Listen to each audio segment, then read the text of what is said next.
वालेकुम, मैं हाँ मोहम्मद नूरानी थे तुसा दे पे मेरा यूट्यूब चैनल आज़ाद कबाइल जी। असा जा गए ट्राली लोड करें पे मिट्टी दा ते मेरे नाल लेबर भी है ते साडा सट्टा ट्रैक्टर है ते ट्राली पिछे असा पाया पिया 18 फुट ट्राली है ते हुण कड्डे दे विच खड़ी है। इस टाइम असा तकरीबन 3 घंटे काम कीता है ते 3 घंटे दे विच असा कुछ मिट्टी लोड कीता है ते मेरे नाल जो लेबर है ये लेबर है मेरा ते असा हुण 11 बजे दा टाइम है ते असा कोशिश करेंदे पे जल्दी जल्दी साडा ट्राली लोड दी क्योंकि साडे कोल पानी मुक गया इस टाइम ते मैं ट्रैक्टर पाई पिया ते अज तुहाडे नाल मैं ट्रैक्टर दा मजे वाला वीडियो शेयर करे इंशाल्लाह। असा ट्रैक्टर जदों कड्डना कड्डे विच किस तरीके असा ट्रैक्टर कड्डसू साडे नाल ड्राइवर भी कहानी असा नवे नवे बंदे ट्रैक्टर हुण कड्डे दे विच खड़ा है ते इसको असा बाहर भी करना है तो लोड जल्द ट्राली तीसी तो ट्रैक्टर असा कटना इंशाल्लाह कोशिश करांगे। हुण लेबर थका पिया कोई साह कट के उस तो बाद असा मिट्टी दा लोडिंग शुरू करे सू मजीद।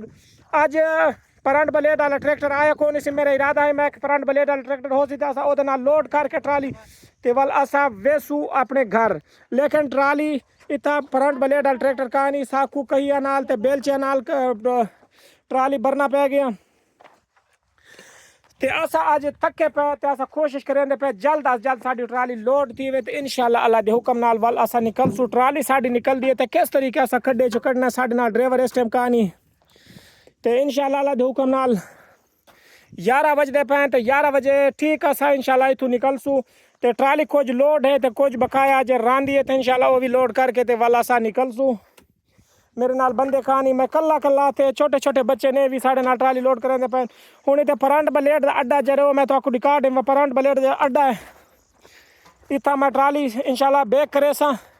ते इत्थे ला के बकाया मिट्टी असा इधरों लोड करे सू तो तुम साढ़े नाल रहा वीडियो को स्किप ना करो। अगर तो आपको साड़ी वीडियो अच्छी लगे तो वीडियो को लाइक शेयर कमेंट जरूर कीजिए। इंशाल्लाह अल्लाह दे हुक्म नाल हो जाए व्लॉग तो आपको कभी भी जिंदगी इंशाल्लाह तो आपको न मिल सी। आज ट्रैक्टर का व्लॉग है ये साड़ी ट्राली है सेठ वसीम अख्तर वल्द सेठ सलीम हाँ सेठ वसीम अख्तर वल्द सेठ असलम चक नंबर 182 WB अड्डा फादराबाद के कादराबाद राबता नंबर ए लिखे पे है। ये ट्राली ऐसा किसी बंदे को लिया साढ़ा नंबर का नहीं राबता नंबर मत तुसा कोशिश करो कि यार असा राबता कर गिनो मेरा नंबर का नहीं पर्सनल नंबर जरा मेरा मैं वीडियो मेंशन कर दे तुस उससे राबता कर सकते हो तो बस अस तके पे हुण मैं कुछ ठप्पे शप्पे सटने तो तुसा हुण वेखना मैं किदा कम करदा क्यों जो ट्राली में लोड करदा ये बालां दा कम नहीं इंशाल्लाह ये मैं 10 मिनट दे विच ये मेरा 10 मिनट दा गेम है टोटल। मोबाइल पकड़ जरा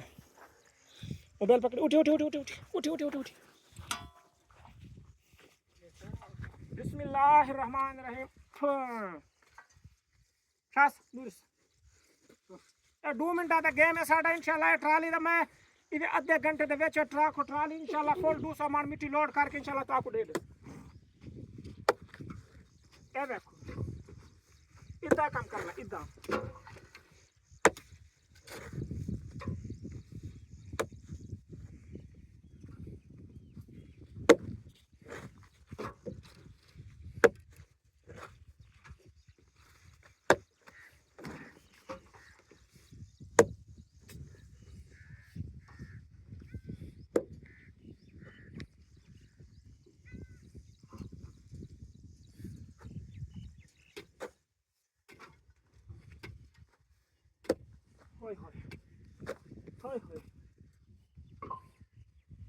असल गर्मी है पर गर्मी की वजह तो कम नहीं थी सकता साढ़े को